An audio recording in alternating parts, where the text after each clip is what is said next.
কেন নয় কেন নয় আমরা ইস্টবেঙ্গলের যে নতুন যে বিদেশি নেওয়া হয়েছে মেসি বাউলি, রাফেল মেসি বাউলি, সেই ব্যাপারটা নিয়ে একটু আলোচনা করব। কেন নয় অনেকভাবেই আপনি দেখতে পারেন ব্যাপারটা। তো আমি বলবো কেন নয়। আচ্ছা, মেসি বাউলি সই করার পর আমি দেখছি অনেকে অনেক কথা বলছে। তার মধ্যে একটা খুব কমন প্রশ্ন বা যে আবার একটা নয় কেন, আমাদের তো এটা দরকার ছিল সেটা দরকার ছিল। হ্যাঁ, আমি মানছি আমাদের অনেক কিছু দরকার ছিল, এবং আমি আমার বিগত অনেক অডিওতে বলেছি যে সিজনের শুরুতে আমাদের যে বিদেশি চয়ন হয়েছে সেখানে বিশাল বড় সমস্যা রয়েছে, এবং সেটা তো অজ্ঞতার জন্যই হয়েছে। 5টা বিদেশি, দিয়ামন্টাকসকে বাদ দিয়ে 5টা বিদেশি ঠিকঠাক করে চয়ন করা হয়নি। এখন একটা উইন্টার উইন্ডোতে এসে আপনার পক্ষে তো আর মানে একগাদা 4টি বিদেশি বদলটা সম্ভব নয়, মানে আর্থিকভাবেই বলছি, আরও বাকি লজিস্টিক্স ব্যাপারগুলো তো বলেইছি। এবার দেখুন, এই যে ছেলেটাকে নেওয়া হয়েছে মেসি বাউলি ছেলেটা, আমরা দেখলাম যে এ কেরালাতে খেলে গেছে আইএসএলে, এবং তারপর বিগত 4টে মরশুমে চায়না সেকেন্ড ডিভিশনে গেছে। সেকেন্ড ডিভিশন, কিন্তু ফার্স্ট ডিভিশন নয়। এবং দেখা যাচ্ছে যে 4টে বছর ধরেই, 4টে সিজন ধরেই একটা মোটামুটি একটা স্টেডি পারফরমেন্স করেছে, মানে গোল করে গেছে ছেলেটা, এবং আমরা রেকর্ডটা দেখতেও পাচ্ছি, এবং বিভিন্ন ম্যাচের হাইলাইটসও দেখা যাচ্ছে। এবং আমি দেখছি যে যারা প্রশ্নটা করছে কেন নয়, তারা এটা বলছে না যে এ খারাপ, তাদের প্রশ্ন হচ্ছে আরও একটা কেন নয় আনা হলো, আমাদের তো একটা অ্যাটাকিং মিডিও দরকার ছিল, বা ডিফেন্সিভ মিডিও বা সেন্টার ব্যাক। আমি তো সেই দরকারগুলো একদমই অস্বীকার করছি না, অনেক কিছুই দরকার ছিল, 5টা বিদেশি বদল দরকার ছিল, কিন্তু সেটা হয়তো বাস্তবে সম্ভব নয় একটা উইন্টার উইন্ডোতে। মানে এতদিনের পাপ, এটা তো এমন নয় যে আপনি কুম্ভতে গিয়ে একটা ডুব দিলে না সমস্ত পাপ ধুয়ে গেল, জানি না আদৌ ধোয় কি না। তো ব্যাপারটা কিন্তু সবার আগে আমাদের বুঝতে হবে যে, আমাকে একজন অনেকে জিজ্ঞেস করছে দাদা কেমন হলো বিদেশিটা বা কেমন হলো বদলটা। আমি আগে আপনাদের বোঝা দরকার যে কী বদলটা হলো, কেন থেকে আগে কীটা বোঝা খুবই দরকার। কী বদলটা হলো, আপনারা যদি মেসি বাউলির এই বিগত কয়েক বছরের হাইলাইটসগুলো দেখেন, যেটা আমি শেয়ার করেছি আমার চ্যাট ফোরামে, আপনারা দেখবেন যে মেসি বাউলি বা পায়ের প্লেয়ার, দুটো পায়ে ওর চলে, মানে ডান পাতে অনেক গোল করেছে, কিন্তু মূলত ওর প্রিডমিনেন্ট ফুট বা ওর মানে যে স্ট্রং ফুট হচ্ছে বা পাটা, এবং ও মূলত ম্যাক্সিমাম ম্যাচে সেন্টার ফরওয়ার্ড খেলে গেছে, 90 মিনিট ধরে খেলেছে, প্রায় প্রতিটা ম্যাচে খেলে গেছে। কিন্তু যেটা ওই ট্রান্সফার মার্ক থেকে বোঝা যায় না, সেটা আপনারা যদি ম্যাচের হাইলাইটসগুলো দেখবেন ও মাঝে মধ্যে কিন্তু উইংয়ে সরে যায়, মানে বাদিক ডান দিক দুটো দিকেই সরে যায়। বাদিকে যখন সরে তখন ও ক্লাসিক্যাল উইঙ্গার টাইপ খেলে, কিন্তু বাদিকে উইংয়ে গিয়েও খুব একটা সাবলীল থাকে না। কিন্তু ও যখন ডান দিকে উইংয়ে যায়, বাপা নিয়ে খেলে, মানে ইনভার্টেড উইঙ্গার যেটা আমরা বলি, ও কিন্তু ভেতরে কাট করে খুব সুন্দরভাবে চলে আসে। সুতরাং হয়তো মানে এটা একটা সম্ভাবনা যে অস্কার ভাবছে যে মাঝখানে দিয়ামান্টাকাসকে রেখে, বাদিকে তো আপনার একটা ইনভার্টেড লেফট উইঙ্গার আছে রিচার্ড চেলিস, সে বাদিক দিয়ে খেলছে, সে ডান পায়ে প্লেয়ার, কিন্তু সে বাদিক দিয়ে খেলছে, ইনভার্টেড লেফট উইঙ্গার। খুব সম্ভবত এই যে ছেলেটা, যে নতুন ছেলেটা, যে মেসি বাউলি, একে ডান দিক দিয়ে খেলাবে, রাইট উইং হিসেবে বা পায়ে খেলবে, মানে inverted left winger, right winger হিসেবে খেলবে মেসি বাউলি। এবং দেখুন, আপনারা অনেকে অনেক কিছু বলেছেন, মানে ইস্টবেঙ্গল টিমে এ আছে সে আছে, কিন্তু আমার মনে হয় ইস্টবেঙ্গল টিমে একটাই নাম্বার 9 সিজনের শুরু থেকে নেওয়া হয়েছে, দিয়ামান্টাকসকে নেওয়া হয়েছে, আর কোনো নাম্বার 9 নেই। মানে ক্লেটনকে যেমন নেওয়া হয়েছে, সে কোনোই 9 নয়, বহুকাল সে 9 থেকে সরে গেছে। আর যে ভারতীয় যাদেরকে নেওয়া হয়েছিল, ডেভিডকে সইয়ের আগে থেকে আমি বলেছিলাম ও কিন্তু 9 মেটেরিয়াল নয়, হয়তো গোল করছে, গোল তো অনেকেই অনেক পজিশন থেকে করতে পারে, কি তারা নাম্বার 9 হয়েছে? তারা নাম্বার 9 নয়। নাম্বার 9 হতে গেলে যেসব গুণগুলো দরকার সেগুলো ডেভিডের নেই। ডেভিড হয়তো অন্য পজিশনে খেলে দেবে, কিন্তু নাম্বার 9 হিসেবে নয়। আর জেসিন যাকে, তাকে তো আমি অনেক আগেই বলেছিলাম ও নাম্বার 9 মেটেরিয়ালই নয়।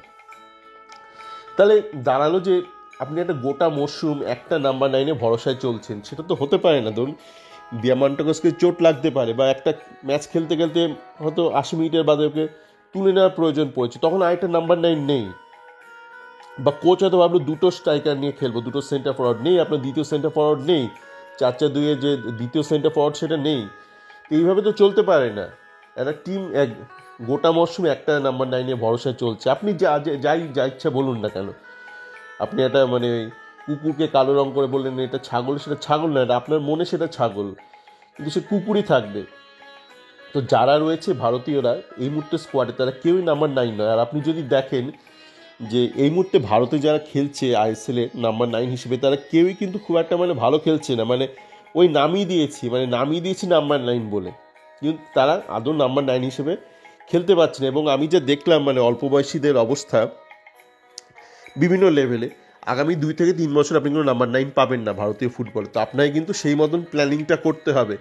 অন্য পজিশনে প্লেয়ার রয়েছে, আপনি গ্রুমিং করেও 1 বছরের মধ্যে নাম্বার 9 পাবেন না। এখন দেখুন নাম্বার 9 তাহলে ইন দ্য লং রান কী করে পাবো, তাহলে একটা পরিকল্পনা দরকার। এই পরিকল্পনা হচ্ছে, দেখুন আমাদের টিমে তো অলরেডি আছে দেবজিৎ রায়, যথেষ্ট শিক্ষিত ছেলে। শেখর যে সর্দার ছেলেটা, ওর খেলাটা আমি পুরোটা দেখিনি, কিন্তু ওর মধ্যে অনেক নাম্বার 9-এর গুণ আছে আমি দেখেছি, কিন্তু আমি ওর একটা ম্যাচ পুরো 90 মিনিট দেখিনি, তাই ও কতটা শিক্ষিত বলতে পারবো না, কিন্তু ওর মধ্যে শিক্ষার একটা আভাস দেখতে পেয়েছি, যে হাইলাইটসে যতটা বোঝা যায়। আরও একটা ছেলে তনবীর দে, যে বেঙ্গল ফুটবল একাডেমিতে খেলছে, ওর কথা আমি অনেক আগে বলেছিলাম, ও যখন বাংলার হয়ে অনূর্ধ্ব 16 একটা টুর্নামেন্ট খেলেছিল, রানার্স হয়েছিল, তো তখন ওর মধ্যে কিছু খামতি আমি দেখেছিলাম। তো তারপরেও তো দেখলাম এই অনূর্ধ্ব 17 ওই যে অল ইন্ডিয়া ফুটবল ফেডারেশন লিগে 2টো ম্যাচ ইস্ট বেঙ্গলের বিরুদ্ধে হ্যাট্রিক করলো, দুটোতেই হ্যাট্রিক করেছে, 3-3 6টা গোল। তা আমার একটা কৌতূহল ছিল যে ছেলেটার মানে কোন দিকে যাচ্ছে, টার্ন নিচ্ছে। তো আমি গতকাল ওর একটা ওই মানে রিলায়েন্স ফাউন্ডেশন যে ইউথ সকার লিগ চলছে অনূর্ধ্ব 17, তাতে একটা ম্যাচ দেখলাম, তাদের পুরো ম্যাচটাই দেখলাম একটু তনবীরকে বোঝার জন্য। তো দেখলাম এই ছেলেটার মধ্যে কিন্তু গুণ রয়েছে, অনেক কিছু নাম্বার 9 হওয়ার ভালো গুণ রয়েছে, কিছু খামতি রয়েছে। তো আমার মনে হয় এই ধরনের ছেলে যে দেবজিৎ রয়, শেখর সর্দার, তনবীর দে, এদেরকে এই অবিলম্বে ইস্ট বেঙ্গলের উচিত গ্রুমিং করা, এবং গ্রুমিং করলে আগামী 2 থেকে 3 বছর বাদে এই 3জনের মধ্যে অন্তত 2জনকে আপনি পাবেন, যাকে আপনি সসম্মানে আইএসএলে নামাতে পারবেন। ওই নাম্বার 9 বলে নামিয়ে দিলেন এইভাবে হয় না। আমার মনে আছে যখন রবি ফাউলার এসেছিল, তখন রবি ফাউলারের সাথে একটা ইংরেজ একজন সাংবাদিক ছিল, ও তাকে খুব সাপোর্ট করতো, খুব, সে তখন অ্যাক্টিভ ছিল আইএসএলে। তো সে আমার ব্যক্তিগতভাবে লিখেছিল আমার টুইটারে, যে আমাকে মানে ডাইরেক্ট মেসেজ করেছিল যে রবি ফাউলার কোনো বিদেশি সেন্টার ফরওয়ার্ড ছাড়াই খেলবে, ভারতীয় সেন্টার ফরওয়ার্ডের ওপর নির্ভর করে যে সম্পর্কে। তো তখন আমি বলেছিলাম, জানি না এইটাই যদি তোমাদের মানে প্ল্যানিং থাকে, তোমরা কিন্তু ফেল করবে। এবং এইটা আমি আইএসএল শুরুর আগেই বলেছিলাম এদেরকে, মানে ফাউলারের সঙ্গে তো যোগাযোগ ছিল না, এই সাংবাদিক ভদ্রলোককে আমি ডাইরেক্ট বলেছিলাম, বলছি না না না রবি ম্যানেজ করে নেবে, রবি আর টনি গ্রান্ট পারি না। আলটিমেটলি দেখেছিলাম ফেল করেছিল। তো এই মুহূর্তে কিন্তু ভারতে কোনো নাম্বার 9 নেই, ভারতীয় নাম্বার 9 নেই।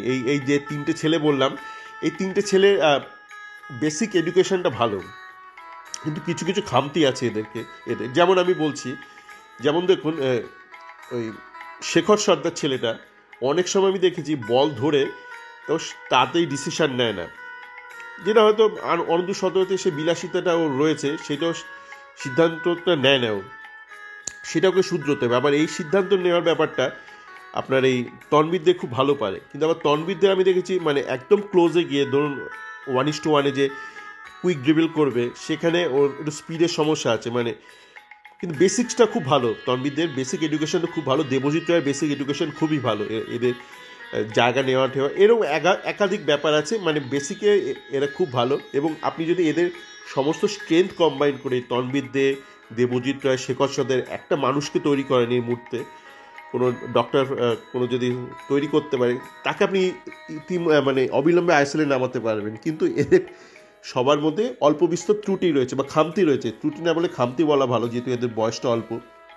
কিন্তু খামতি কিন্তু আপনা আপনি দূর হবে না, মানে নিজে নিজে জঙ্গলি ফুলের মতন একটা ফল, মানে ফুল হবে না, ফল হবে না। আপনাদেরকে এই 3জনকে নিয়েই কিন্তু অবিলম্বে আইএসএল স্কোয়াডের সাথে এদের ট্রেনিং করতে হবে। এদের মাইনে কম রাখুন, এদের স্টাইপেন্ড দিন, স্যালারি কম রাখুন, কিন্তু এদেরকে কিন্তু মানে আইএসএলে যে স্কোয়াডের প্লেয়ার রয়েছে তাদের সঙ্গে নিয়মিত প্র্যাকটিস করাতে হবে। এদেরকে আলাদা করে আপনার গ্রুমিং, আপনার একটা সিলেবাস বানাতে হবে, ইভ্যালুয়েট করতে হবে, এবং সমস্ত প্রকার খেলা, আরএফডিএল থেকে শুরু করে হোক, কলকাতা লিগ বিভিন্ন যে লোকাল টুর্নামেন্ট খেলে রিজার্ভ টিম, প্রত্যেকটা ম্যাচে এদের তিনজনকে ঘুরিয়ে ফিরিয়ে খেলাতে হবে। তাহলেই কিন্তু আপনি আজ থেকে 2 থেকে 3 বছরের মধ্যে এই তিনজনের মধ্যে অন্তত দুটো ছেলেকে পাবেন যাকে আপনি সসম্মানে সগর্বে আপনি আইএসএল স্কোয়াডে নামাতে পারেন নাম্বার 9 হিসেবে। এবং ততক্ষণ পর্যন্ত আপনাকে কিন্তু এরকম বিদেশে দিয়ে দিয়েই চালাতে হবে। এই যে বাউলি ছেলেটা রয়েছে, মেসি বাউলি, এ কিন্তু নাম্বার 9 হিসেবেও খেলেছে আমরা দেখেছি গত কয়েক বছর ধরে চায়নাতে, এবং কেরালাতেও নাম্বার 9 হিসেবে খেলে গেছে। সুতরাং খেলার মাঝে দিয়ামান্টাকস যখনই ক্লান্ত হয়ে যাবে বা তখন অল্প বিস্তর চোট লাগলো, তখন একে নাম্বার 9 হিসেবে নামানো যাবে। এবং অন্যান্য সময় এরা ত্রিফলার মতন খেলবে হয়তো খুব সম্ভবত। আপনার মাঝখানে দিয়ামান্টাকস, আর বাঁদিকে আপনার রিচার্ড চেলিস, আর ডান দিকে আপনার এই মেসি বাউলি ছেলেটা খেলবে। তো এইটাই বলার ছিল। আশা করি আপনারা কীটা বুঝতে পেরেছেন যে কী হয়েছে। এবার কেমনটা আপনারা নিজেরাই বুঝে যাবেন। কেমন কীটাই যদি না বোঝেন কী হয়েছে, তাহলে কেমন ব্যাপারটা মানে অপ্রাসঙ্গিক হয়ে যায়। সকলে ভালো থাকবেন।